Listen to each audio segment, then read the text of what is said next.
So today we're going to talk about alternative power supplies for your robotics projects. A really common problem that a lot of robotics builders get into is they try to take their microcontroller like a Adafruit CircuitPython board or an Arduino, and they try to supply power to their servos using the microcontroller. That leads to a lot of brownouts. It also leads to not delivering enough power. So I'm going to show you today, I'm going to show you a really fast and convenient way that you can use an alternative power source to power all of your servo motors and then still use your microcontroller to control the logic for all of that. First thing you're going to need to do is you're going to have to get some sort of alternative power supply.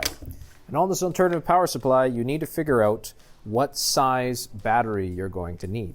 So for instance, I've got a 12 volt battery here. I have a 9, or technically these are rechargeable, so 8-ish volts battery. I want to be able to power both of these, so I'm actually going to solder on a couple different power connectors to get power into our power transfer unit. You're also going to need a little mini rocker switch. You're going to need a couple different male to female connectors. I like the ST30, but if you like Tamiya, if you like barrel jack, whatever have you, you're going to need some of these. You're also going to need my 3D printed file here, which I have for our little case. Fits everything in. I've decided to use the GoBuilda power module here. It's a servo power delivery board. The reason why I like this is that it has 8 different boards that are all tied power and ground to each other. It also has 8 little switches in here, which is kind of cool. So what I can do is if I turn on switch number 1, whenever I send a signal to servo 1, it will actually output the signal both servo 1 and servo 2. So it's just a really handy little board. It's also really cheap. It's got a bunch of headers on it. You actually don't need one of these, but it does make this project a lot easier. And then you're also going to need some sort of power converter. So you're also going to need one of these. It is a UBEC, or Universal Battery Elimination Circuit. It basically allows you to take a 7 to 25 volt input from any sort of lithium ion, nickel metal hydride, any battery, and then you can output either 5 volts, 6 volt, or 7 volts. So I'm actually going to run this jumper into 6 volts here, because the thing about this power delivery board is that whatever power you input, it'll directly output to the servos. So I use one of these to be able to manage my power conversion. You could also use a buck converter, but again, these are really cheap, they're pretty reliable, and they work pretty well. And then the last thing obviously you'll need is just some 14 to 18 gauge wire, and then a soldering iron. So let's head over to the soldering tool. Let's talk about actually putting this together.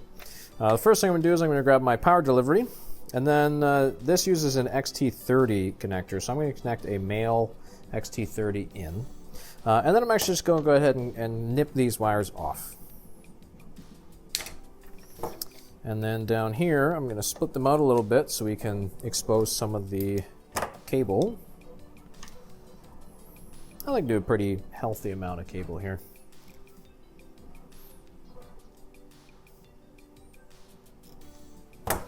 Now I've got a pretty healthy amount of cable. I take my fingers, I kind of give it a little spin here. And what that does is that lets me get my ends just a little bit easier for, come on, focus in there. It just gets it a little bit easier for me to be able to twist them together with another joint. Now on your UBEC, you've got an input side and an output side. Now this output is where we're actually going to be pushing out our 6 volts. So I'm going to go ahead and nip these output side just a little bit shorter so we don't have a ton of extra cable inside. Again, give a good little amount of wire here. Now before I attach these on, I have to make sure I add some heat shrink tubing on. So I'm going to cut off a little bit of heat shrink tubing. This will just help protect our solder joint. We'll slide that on to our cables here. Also get these other pieces out of the way. And let's go ahead and solder this together. So positive to positive, obviously.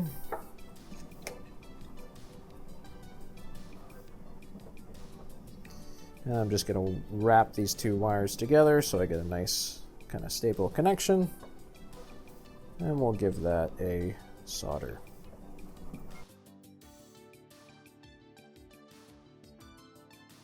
You want to make sure you're soldering all around the joint so that you don't end up with any unstable power connection. So also hit the bottom, and then that's a nice looking joint. I'm not the best solderer in the world, but I do enough to be able to get by and make sure that my project is safe. So again, we'll do the same thing with our ground wire here. We will again wrap these two together. I kind of like to twist the two wires around each other so that they're holding on, and then the solder also provides a little extra support. But we shouldn't have any strain on this cable based off my design. Now, as a note with your 3D print, I suggest you print it out of something that's a little more heat resistant. Something like ASA would be a good material to print your case out of. I have my case printed out of PETG or PETG. Okay, so I'm pretty happy with that joint. I'm going to go ahead and grab my heat gun here now, and we will put that shrink wrap on.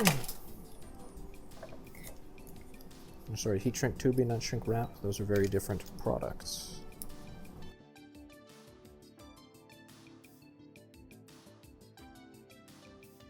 Hit that with a little bit of heat. And there we go. That's a nice connection. Now this side mounts in like so onto these points here. And then I use a couple 16mm M4 bolts to be able to hold this in. You could use a little bit of hot glue if you wanted to, but I find this works quite well. It's nice and flush and gives it a nice stable connection so that we don't lose this and it doesn't fall out.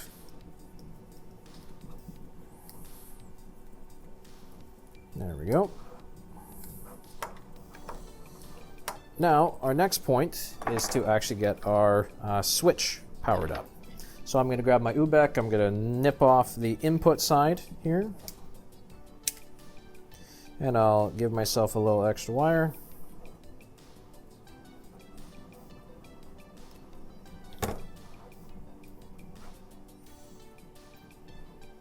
Now on the input side of things, I'm actually going to grab the switch now, and we're going to push our switch through this little square in our top of our case. Just snaps right into place. And then let's do a little bit of soldering on here. So what I like to do is I like to grab the positive side of my UBEC, give it a little twist, and I will push it through the cable like so that we can solder on. Actually, I'm going to do it on the other side. Now think about it. Let me zoom in so you can see this a little bit better.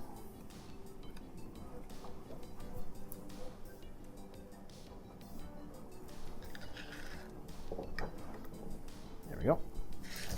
And then I'm going to grab the positive side. Doesn't matter which side of the switch you add it to here. Just make sure that it's easy for you to be able to solder in. I'm just giving it a little twist up there. So you can see it's just kind of being held on manually. And then we'll solder that on to our switch. Again, just being sure you don't have any cold joints here. You actually want solder to melt to the switchboard itself. And that's a nice looking connection there. And we'll do the same thing on the other side. I'm going to grab a little extra length of wire here.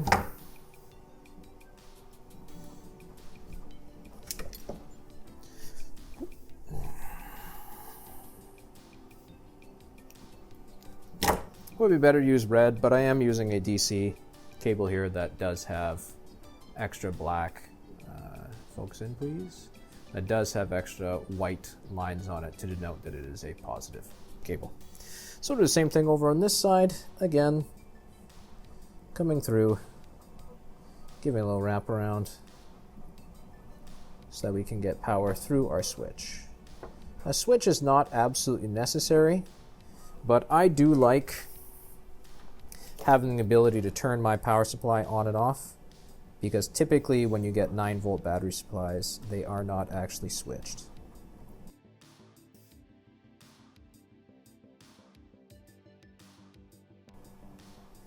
That's a nice stable looking connection through our switch. So now that our switch is all soldered up here, the last thing for us to do is actually get it to our output power.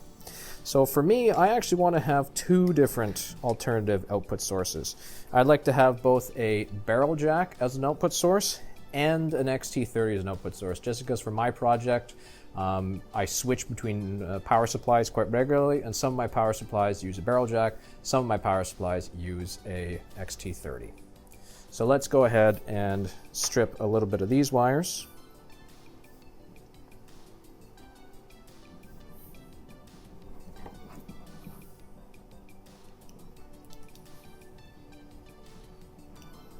Now, on a barrel jack, most of the time you're going to notice that there is one cable here with like a gray line on it and one cable with a black. That's just solid black. Solid black is your ground.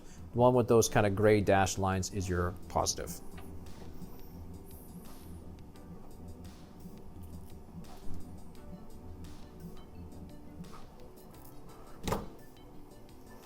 Now, last thing I'm going to do before I seal this all up is I'm going to make sure I cut a little bit more heat shrink tubing here. Put some heat shrink tubing on our switch side.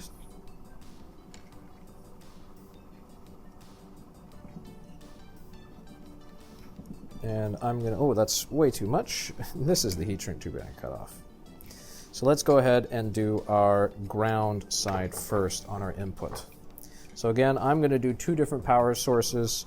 You don't have to do two different power sources. In fact, you probably don't need to, but it just depends on your project. So I'm going to grab these, wire them together.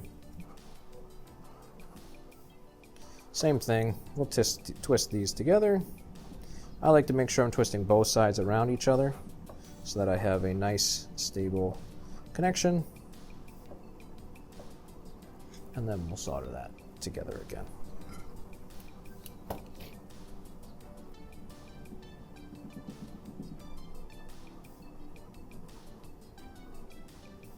Again, making sure that I'm getting the whole joint nice and covered in solder here.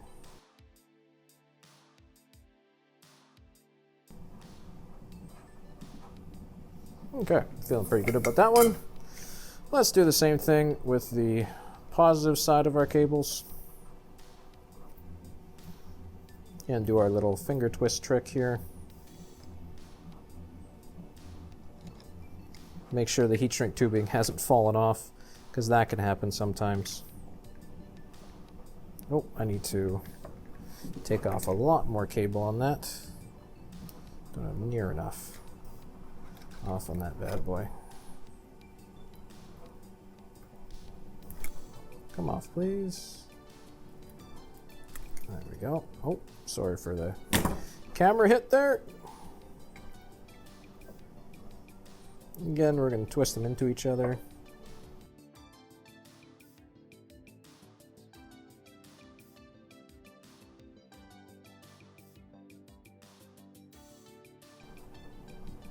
Okay, and we are looking good. So let's shrink our heat tubing again. You could use a lighter for this as well. I like to use a heat gun. It's a little bit safer, but that also works in a pinch.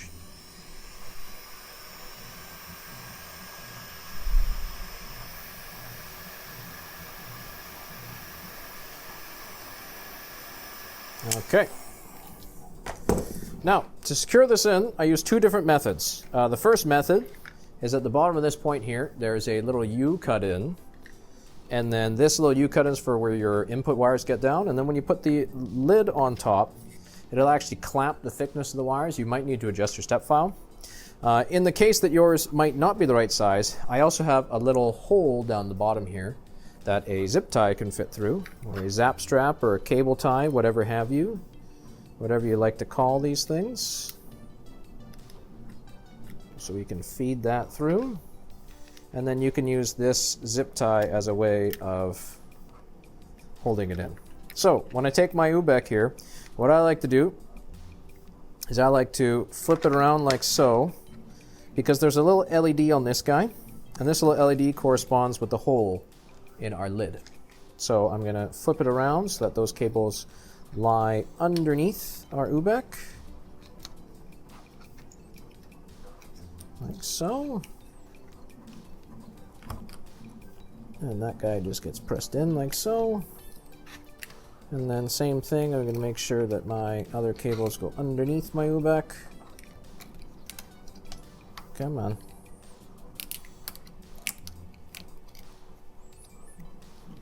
Flip this around. Get my joints out. I'm going to go ahead and zip tie these. Oh, actually, I'm going to have to zip tie those in before I put that UBEC on. So let's do that now.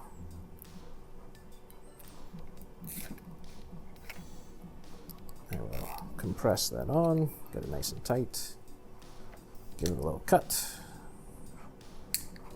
Some flush cutters.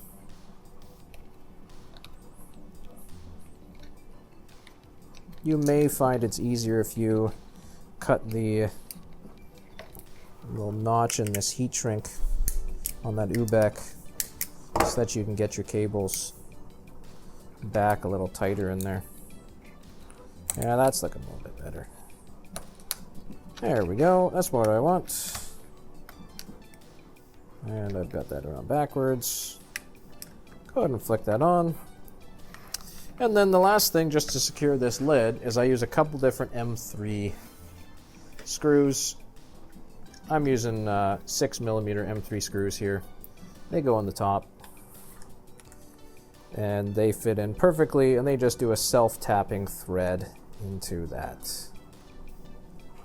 joint, or into the hole on the other side. I find you got to push a little bit to get them started. Don't over torque these, because otherwise you're going to strip the threads on the other side, because again, it is just a plastic thread.